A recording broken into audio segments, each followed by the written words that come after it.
Patay ang isang rider matapos sumalpok sa nakaparadang motorsiklo sa Ilocos Norte. At sa Sorsogon, 2 ang patay sa bangga ng multipurpose vehicle at bus. Ating saksihan! Maingat at kalkulado ang galaw ng mga responding rescuer habang sinasagip ang mga pasaherong sakay ng mga sasakyang nasangkot sa disgrasya sa Maharlika Highway sa bahagi ng Barangay Ranga sa Huban, Sorsogon kahapon.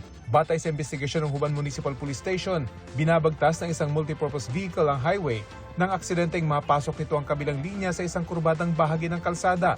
Kasunod nito, bumangga ito sa kasalubong na pampasaherong bus. Dahil sa lakas ng banggaan, nagtamo ng iba't ibang sugat sa katawan ang driver at mga pasahero ng multipurpose vehicle. Agad silang isinugod sa Erosin District Hospital. Sa 11 dinala sa ospital, 2 ang idineklarang dead on arrival. Dinala sa himpilan ng pulisya ang driver ng bus para sa investigasyon. Sa Pagudpud, Ilocos Norte, patay ang rider ng motorsiklo matapos tumilapon sa bahagi ng Poblasyon 2. Sugatan naman ang kanyang misis at 4 na taong gulang na anak na lalaki.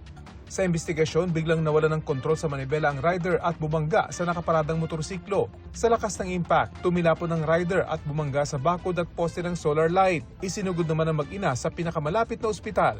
Ako si Rafi Tima, ang inyo saksi.